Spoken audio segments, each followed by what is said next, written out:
This video is brought to you by Skillshare. Visit the link in the description for 2 months off a premium subscription. This is a brief history of city planning in the United States, but our story begins before the US existed. Prior to European settlement, cities existed in the territory now known as the US. Pueblo culture built impressive cities, as did the Mississippian culture. Cahokia is considered one of the largest pre-European cities north of Mexico. The Spanish were the first European power to set up shop in what is now the US. St. Augustine, Florida was founded in 1565. As the Spanish were founding other cities in the US Southwest, they also codified one of the first examples of European planning in the New World, the Law of the Indies. The law laid out requirements for locating a new city, as well as its design and layout. Cities had to have a central square, for example, like Santa Fe. The 1600s saw the French and English join the Spanish in founding new cities, particularly along the Atlantic seaboard. New York, Boston, Charleston, and Philadelphia were all founded in this period. By the time the US declared its independence, cities had popped up all over the East Coast and Southwest. Some of the larger cities, like Boston, were starting to look quite urban, while others closer to the Appalachian frontier were little more than forced to keep out the understandably unwelcoming native tribes. The founding of the United States didn't do much to create an urban nation. The Land Ordinance of 1785, which begins the gridding of the American West, was designed to create a nation of farmers. Its author, Thomas Jefferson, hated cities. To be fair, at this point, the US population was 95% rural. This rural emphasis was unfortunate because shortly after the Founding Fathers signed the Constitution, which doesn't even mention cities, something big started happening. In the beginning of the 19th century, technological innovations such as the steam engine and power loom started transforming the global economy. Work that had been done by artisans in villages was now done in factories by unskilled labor. New firms and factories would locate in cities to find enough workers, and workers moved to cities to expand their options for work. Cities started to grow, fast. People were moving to cities faster than housing could be built, and many of the migrants couldn't afford good housing anyway. Workers also had to live within walking distance of their factory, as no practical mass transit existed yet. Overcrowding became a serious problem. Sanitation was terrible. Human waste was typically disposed of in on-site septic tanks or cesspools. Cities smelled terrible. Disease was a constant threat. The smoke coming off the factories added to the noxious environment. It really is important to understand that the city of the mid-1800s was not a nice place to be. For many people, it was their first experience with urban living, and it was profoundly negative. Industrial cities needed reform.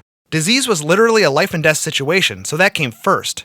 New gravity-based self-cleansing sewer systems came onto the scene in the 1840s.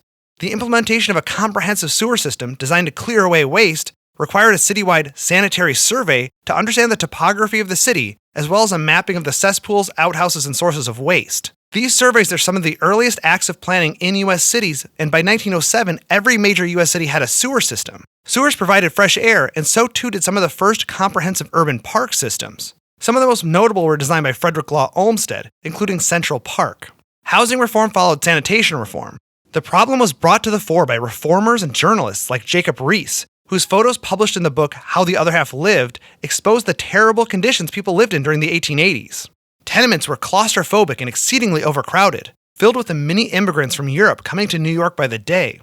The Lower East Side was almost certainly the most crowded neighborhood in the world at the time, with over 1,000 people per acre. New York's Tenement House Act, passed in 1901, required a separate bathroom in each unit, courtyards, and improved fire safety measures. Many other cities passed similar laws in the coming years. These early initiatives to fix the industrial city focused on practical social matters like health and housing. There were less than practical reformers too. Some wanted to improve the city through monuments, slum clearance, and neoclassical architecture. Let's move the timeline to 1893, the world's Columbian Exhibition in Chicago. It was known as the White City, chiefly designed by architect Daniel Burnham. The White City became a template for the City Beautiful movement, a not-so-good method of improving cities, but a pretty good name for a city planning YouTube channel. Most of Burnham's plans, like the one for San Francisco, never panned out, but his plans for Chicago and the Washington Mall were mostly completed as intended. At the beginning of the 20th century, city planning coalesced into a distinct profession. Its roots were in the drafting of new cities from the colonial era, the establishment of railroad towns of the West, the social reformers of major cities, and the grand visions of city beautiful designers. These differing visions of city planning were debated at the first city planning conference in 1909, with the battle lines drawn between the social reformers and the technical aesthetic planners. Planners, no matter their perspective, had begun to feel optimistic about urban living. Electric streetcars were zipping through the streets, and their speed and low fares made it possible to build new housing on the periphery for the middle class, easing overcrowding. Another transportation technology changed everything. The Model T started rolling off of Ford's assembly line in 1908. Millions of the cars and millions of other cars would be sold in the next decade or two. Cars allowed people to commute further out from their homes in the suburbs, and this radically altered cities. It's a fundamental change similar to the urbanization of the last century.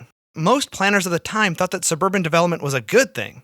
Cities were better than before, but what could be better than living in larger homes with greener surroundings? Enthusiasm about suburbs, combined with the poor quality of early suburb design, led to some key planning responses. First, the federal government developed a set of standard zoning and planning enabling acts that cities could adopt. These model acts gave cities the authority to do zoning, approve subdivision street layouts, form planning commissions, and adopt master plans. This added regulation and minimum standards to the development of the suburbs. Zoning ordinances were around in the 2 decades prior to the Model Enabling Acts, promoted primarily by commercial interests, trying to protect their land value from new development that attracted immigrants and people of color. Zoning then, as it does now, can be useful or used as a tool of exclusion. But the Supreme Court, in the case of Village of Euclid versus Ambler Realty, found zoning to be constitutional, and it was here to stay. Others saw the slapdash speculative suburban development and believed there was a better way. They were the garden suburb designers, notably Clarence Stein and Henry Wright. Heavily influenced by Ebenezer Howard and the English garden city designers, they developed new concepts for the suburbs that promoted shared ownership of common green space and separate circulation for pedestrians that kept them away from cars. Their most famous community was Radburn, New Jersey, built in 1929. This rapid growth outward created entire metropolitan regions, and the notion of regional planning got its start in this era. Notable regional plans and planners include Patrick Geddes and his ideas about conurbations, the Regional Plan Association of America, with Stein and Wright as members, and the publishing of the Regional Plan of New York and its environs, a landmark regional plan published in 1929. At the same time people were moving out of the city in cars, others were moving in. It was one of the most dramatic demographic shifts in U.S. history, the Great Migration. This was the migration of over 6 million African Americans from the South to northern cities from about 1916 to 1970. In the years after the Civil War and emancipation, 80% of Black Americans still lived in the rural South, but by 1970, 80% lived in cities, half of them in northern cities. For immigrants, cities were a tool of assimilation and advancement, but for the millions of Black Americans who moved to cities to work in urban factories, they found segregation instead. Cities during the 30s and 40s were already very different than they were at the beginning of the century. Wealthy and middle-class families were leaving for the suburbs for new tract housing, leaving behind poor and Black families. At this time, most jobs in retail were still in the central city, and commuters needed a way to get back and forth. Cities started building freeways, first using state funding. To make room, they cleared poor, immigrant, and Black neighborhoods, citing slum clearance and upgrading. This destruction of the city continued through urban renewal. It's a story told in 3 acts. The first is the Housing Act of 1937. This act pitted the policy of public housing activists like Catherine Bauer against commercial real estate interests who hated sharing the city with poor residents. They wanted to replace slums with flashy real estate projects. By the Housing Act of 1949 and 1954, the real estate interests had won. The public housing that did get built was intended for white middle-class families, built in demolished Black neighborhoods. Middle-class whites didn't move in, and they became homes for poor Black families. Those housing acts assumed that middle-class rents would pay for all of the maintenance, and they didn't provide federal funding for upkeep. When poor families moved in, the buildings quickly deteriorated without federal funding. The result was cities bereft of historic neighborhoods with bleak modernist towers in their place. It should be pretty clear that many of the planning solutions to the problems of the industrial city just created more problems themselves. It was certainly clear to those who were displaced by freeways and urban megaprojects. In the 1960s and 1970s, urban residents began fighting back against top-down planning that ignored the wishes of residents and disproportionately hurt poor and minority groups. One of the most prominent early battles is also one of the most famous, the battle over the Lower Manhattan Expressway between Jane Jacobs and Robert Moses. Jacobs was an activist and journalist living in Greenwich Village. Moses was New York's master builder, responsible for the construction of many bridges, freeways, and public housing projects. He was losing influence by the 1960s, however, and Jacobs, along with other activists, managed to halt the Lower Manhattan Expressway project. Jacobs' book, The Death and Life of Great American Cities, is a critique of modernist planning and urban renewal, and became one of the most influential books on planning. Jacobs wasn't the only one fighting against urban freeways and urban renewal. Residents of cities across the U.S. had had enough. Freeway construction was halted in San Francisco and Portland. New metro systems in the Bay Area, Atlanta, and Washington, D.C. were built. These impressive victories could not stop urban renewal and freeway construction entirely. The federal government still provided enormous sums of money to states to build more urban freeways as fast as possible, thanks to the Federal Aid Highway Act of 1956. This exacerbated the exodus known as white flight, called that because for the most part, black families could not rent or own in the suburbs. Restrictive covenants, racism in the real estate profession, and redlining by banks meant that black families couldn't get mortgages, and even if they could, they wouldn't be told of listings in white neighborhoods. This proved doubly bad for black families, as now jobs were migrating to the suburbs, in some cases in what are known as edge cities. Many of these cities are only accessible by car and located far from urban centers where black families lived. This 1-2 punch of neighborhood-destroying urban renewal and suburb-generating freeway construction began to slow down in the 1970s. Urban renewal ended in 1973. Much of the interstate freeway network had been built by the end of the 1970s, and new regulations made it much harder to build them through urban areas. The revolts against top-down planning at the beginning of the 1960s had become popular opinion by the 1970s, particularly with people hostile toward government generally in the Vietnam and Watergate eras. So-called experts were no longer trusted to know what was best for cities and people. People decided that planners didn't deserve the power they had, and there would be no more Robert Moseses.